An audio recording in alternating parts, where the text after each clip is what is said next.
Look, I'm not saying I make great decisions when I'm drunk.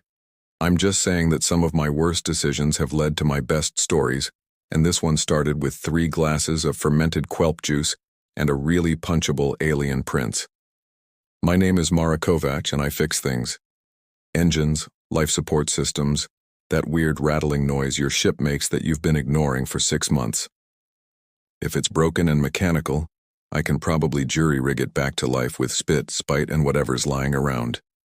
That's why the Valori hired me to fix their palace environmental systems on Valoris Prime, because apparently even advanced alien civilizations can't figure out why their air recyclers keep making that wheezing sound.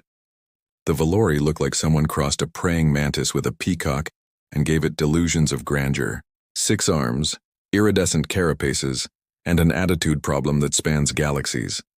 They used to run half the sector, back before humans figured out faster-than-light travel, and they've never quite gotten over the fact that we showed up and started doing things our own way.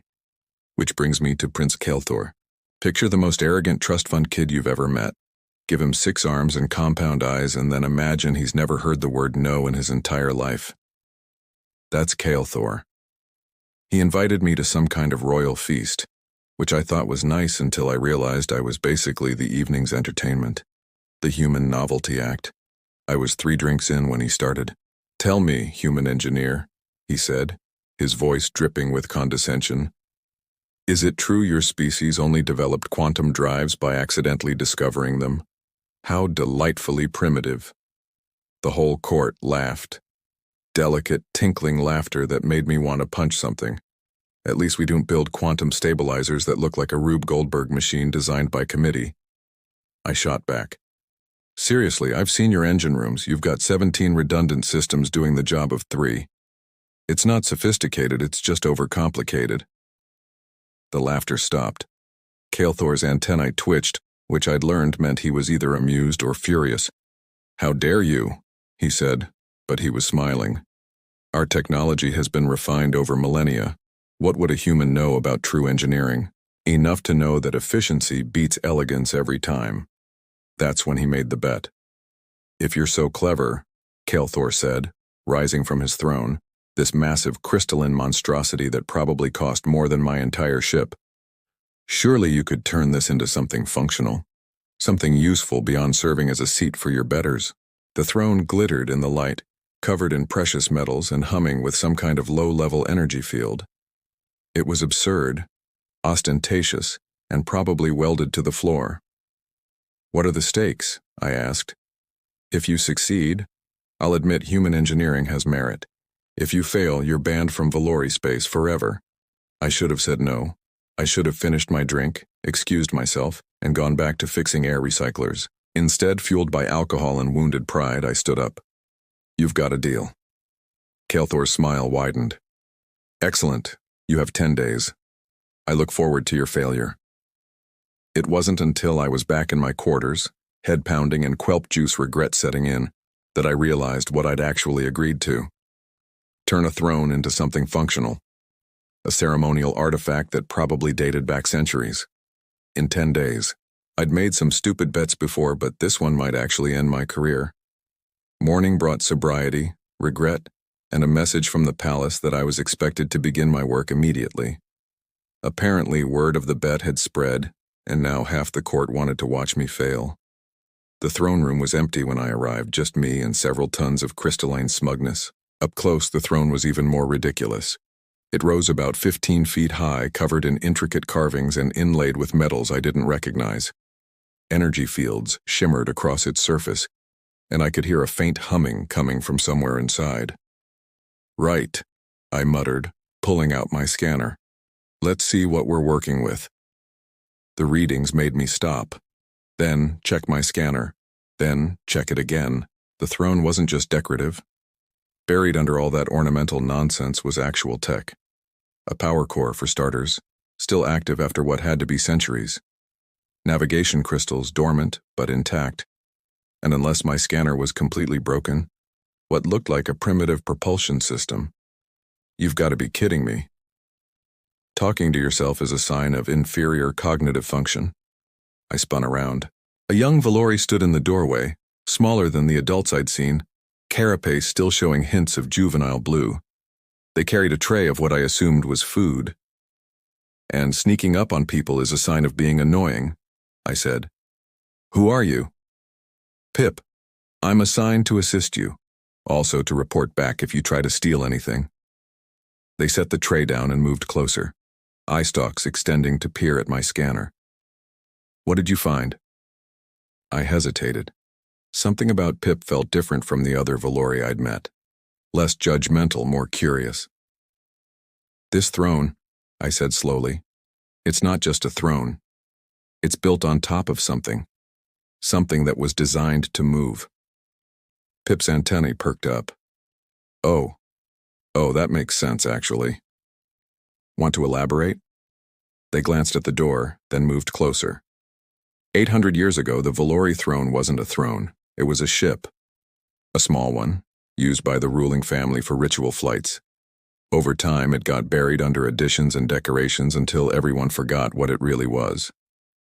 I looked back at the throne with new eyes. A ship. They'd turned a ship into a chair. That's the dumbest thing I've ever heard. It's tradition. It's wasteful. I circled the throne, mind racing. If the core components were still there, if the basic structure was intact, then maybe I wasn't trying to turn a throne into a ship. I was trying to turn a ship back into a ship. Pip, level with me. Why did the prince make this bet? He had to know this was possible. Pip's carapace darkened, a Valori blush. I don't think he knows. About the throne's history, I mean. Most Valori don't. But I study human engineering in secret, and I've seen what your people can do. I think you might actually pull this off. That still doesn't explain why he'd risk it. Because he's desperate. Pip moved even closer, voice dropping to a whisper. There's a political crisis. Duchess Zara from the rival house is challenging Prince Kael'thor's legitimacy. According to ancient law, he has to complete a ritual flight to the sacred rings within 10 days to prove his worth. But the royal fleet was sabotaged last week. Every ship is grounded for repairs that won't finish in time. The pieces clicked together in my head. He made the bet because he's already lost. If I fail, I get banned, but he was going to lose his crown anyway. And if I succeed, he gets a ship, Pip finished. One nobody knows about. One that might save everything. I looked at the throne again, seeing it differently now. Not a challenge, but a lifeline. And the arrogant prince who'd mocked me was actually drowning. Too proud to ask for help. Growing up in Earth's scrapyards, you learn to see potential in wreckage.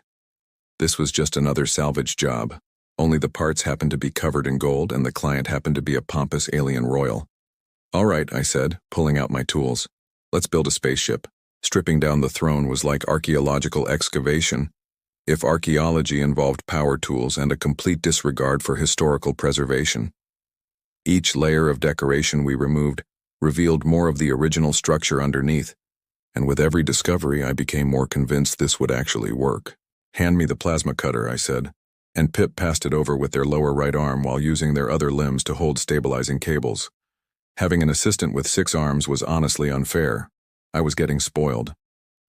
The Chancellor saw us earlier, Pip said nervously. He looked like he was going to molt from stress. Chancellor Vrex can file a complaint with someone who cares. I cut through another decorative panel, revealing a beautiful piece of original engineering underneath. Besides, the prince made a bet. We're just honoring it. The throne's core was Valori engineering at its finest, crystalline matrices that channeled energy in ways human tech couldn't replicate. But the control systems were ancient and incompatible with modern components. That's where I came in. I'd learned engineering in the scrapyards of Luna Station, building racing pods from whatever I could salvage.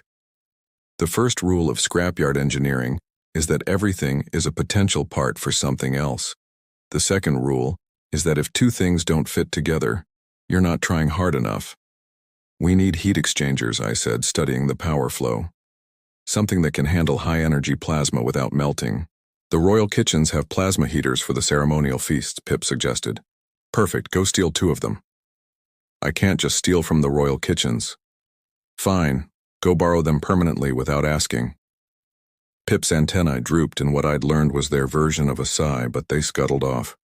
While they were gone, I mapped out the propulsion system. The original Valori design used gravity manipulation. Elegant but power-hungry. I could supplement it with chemical thrusters, less sophisticated but more reliable. The ship would be a hybrid, half-ancient Valori tech and half-human brute force engineering. Prince Kael'thor started showing up on day 3, always with some sarcastic comment. "Still playing with your toys, human? Only 7 days left. I'm aware of the timeline, thanks. I do hope you're not getting your hopes up. It would be embarrassing to fail so publicly." What he didn't know was that I could hear the stress in his voice. The political pressure was mounting. Every day he came by, his carapace looked a little duller, his movements a little more agitated. On day 5, Pip and I were installing the shield generators, repurposed from the ceremonial guard's equipment, when Chancellor Vrex finally confronted us. "This is sacrilege," he hissed, his elderly frame trembling. "That throne has been in the royal family for 800 years. And now it's going to save the royal family," I said, not looking up from my work. "You're welcome. Prince Kael'thor doesn't even know that this is his only shot at keeping his crown?" "Yeah, I know. Maybe you should tell him." Vrex's antennae flattened against his head, but he said nothing. He knew I was right. After a moment, he simply turned and left. By day 7, the transformation was nearly complete. The gaudy throne was gone, replaced by a sleek spacecraft about the size of a fighter jet. The crystalline structure remained, but now formed a hull that shimmered with integrated shielding. The propulsion system hummed with barely contained power. The controls were a jury-rigged nightmare of Valori crystals and human touchscreens, held together with some very creative wiring. And yes, there was duct tape. There's always duct tape. The universe runs on duct tape and spite. "It's beautiful," Pip whispered. "It's functional," I corrected. "Beauty is a bonus." We ran the first power-up test at midnight because if it exploded, I didn't want an audience. The core came online smoothly, energy flowing through the hybrid systems like they'd been designed together. The propulsion system engaged with barely a shudder. The navigation crystals lit up, projecting a holographic star map that even I could read. It worked. Against all logic and probability, I'd turned a throne into a spaceship. Now I just had to teach a prince to fly it. I called for Prince Kael'thor on day 8, sending him a formal message that simply read, "Your throne is ready." He arrived with an entourage, probably expecting to spend the afternoon mocking my failure. Instead, he found a spacecraft sitting where his throne used to be, humming with contained power and looking nothing like the ornate monstrosity he remembered. The silence stretched for a solid 30 seconds. "What?" he finally said, voice very quiet. "Have you done?" "I won our bet," I said. "You asked me to make the throne functional. It's now a fully operational spacecraft, fast, efficient, and actually useful. You destroyed a priceless artifact. I restored it to its original purpose. That throne was a ship 800 years ago. I just reminded it what it used to be." Kael'thor moved closer, his compound eyes reflecting the ship's glow. His antennae were doing something complicated that I couldn't interpret. "This is impossible. It's human engineering. We specialize in impossible. The craftsmanship, the integration of systems, He trailed off, one arm reaching out to touch the hull. "How?" "I had help."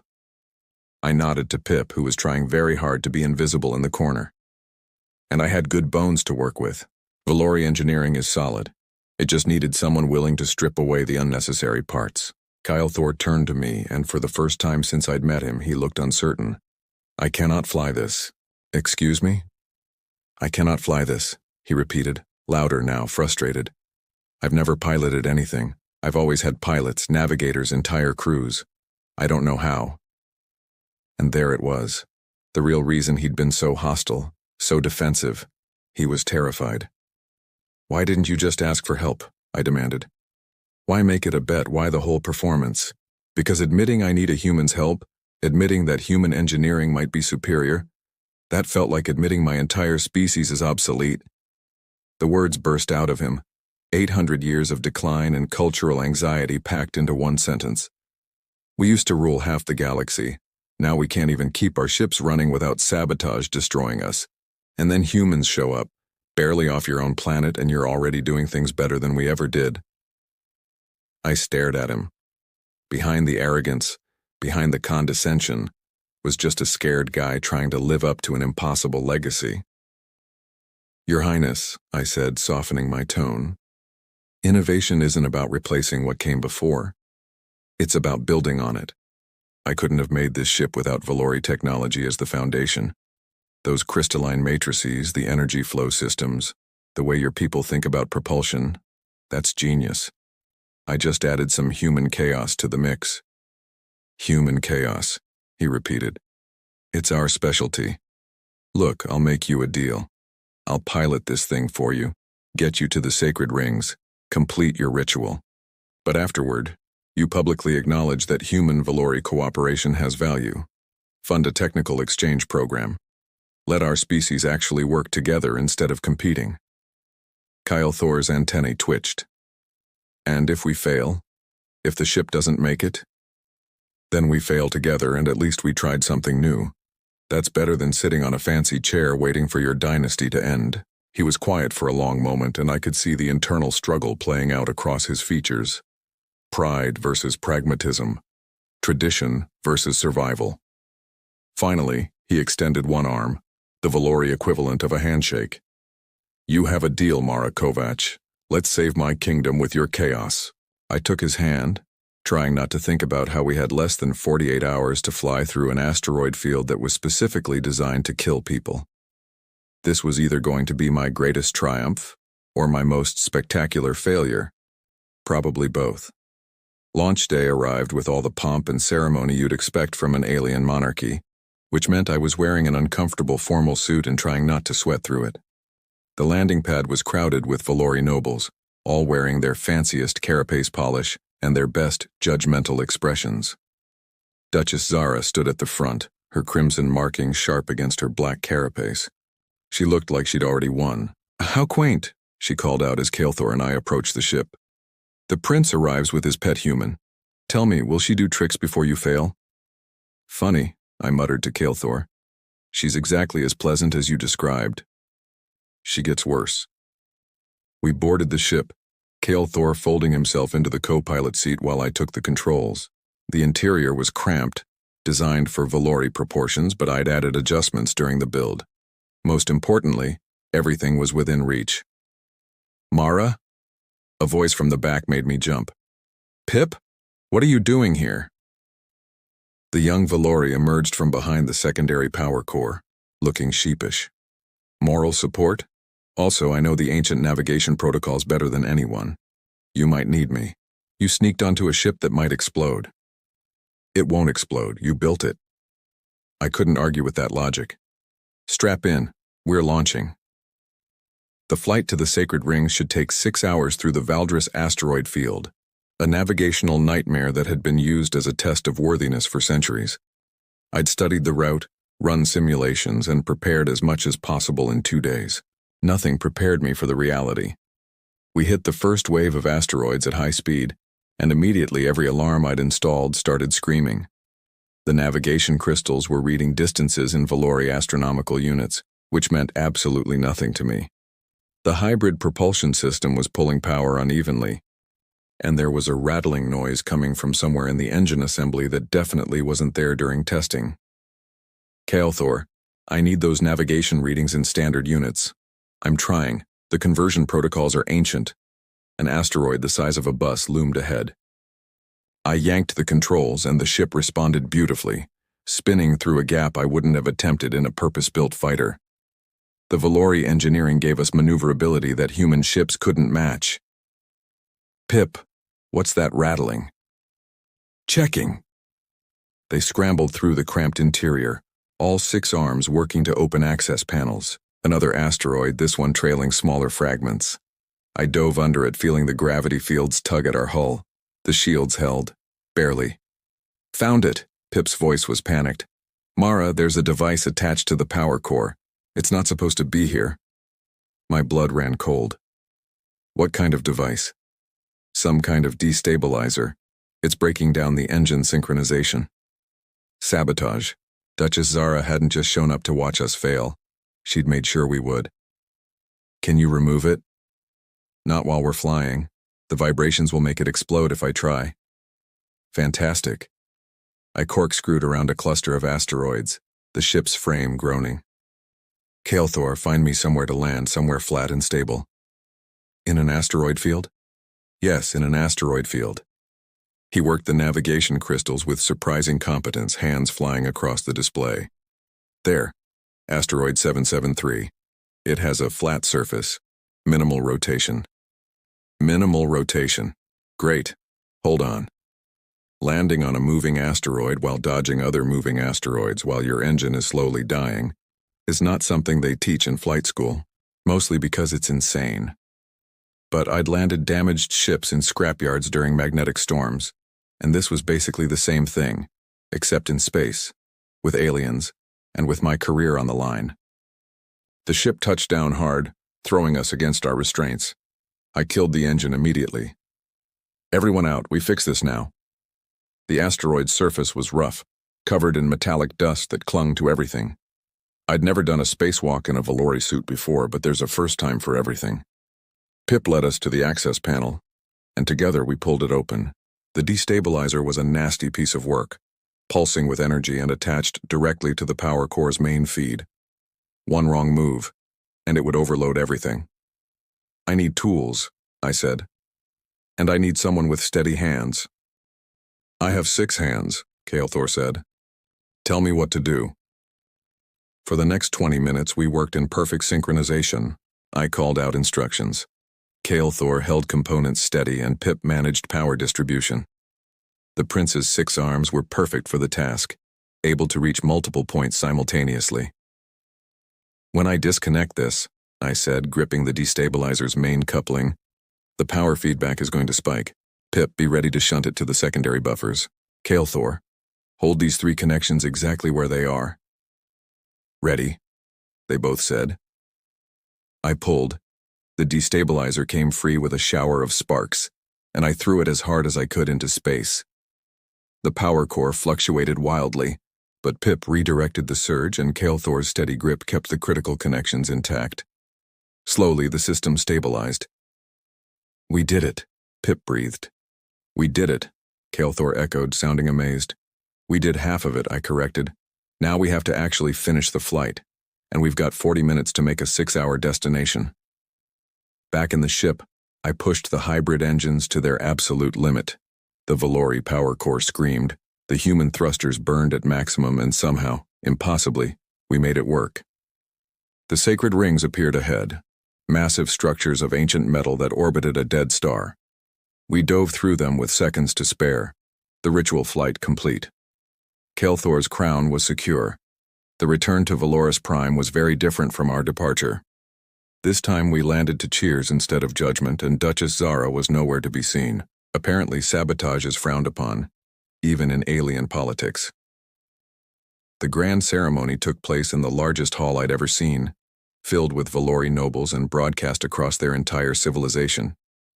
Kael'thor stood at the center, wearing his full ceremonial regalia, looking every inch the prince he was supposed to be. Today, he announced, his voice carrying across the hall, I complete the ritual of succession. But I did not do it alone. I did it with the help of Mara Kovac, human engineer, who showed me that true strength comes not from maintaining tradition, but from knowing when to change it. The hall erupted in a mix of scandalized whispers and surprised murmurs. Therefore, Kael'thor continued, I am establishing the Valori Human Technical Exchange Program, funded by the Royal Treasury. Our species will work together, learn from each other, and build something greater than either of us could achieve alone. He turned to me. Additionally, I am commissioning Engineer Kovac to redesign our entire royal fleet using her hybrid approach. May our ships fly as well as our throne. The throne ship sat in a place of honor beside us, still smoking slightly from our harrowing flight. It looked like it had been through a war. It was the most beautiful thing I'd ever built. Pip was officially promoted to liaison officer, which meant they got a fancy title and could stop sneaking around to study human technology. They were so excited their carapace turned completely blue. Later, in a smaller, quieter room, Thor found me. "I never apologized," he said, "for my behavior at the feast, for mocking you, for assuming human engineering was inferior. You also never thanked me for saving your kingdom. Thank you for saving my kingdom." He paused. "And for teaching me that admitting you need help isn't weakness. It's wisdom. Look at you getting all philosophical." I grinned.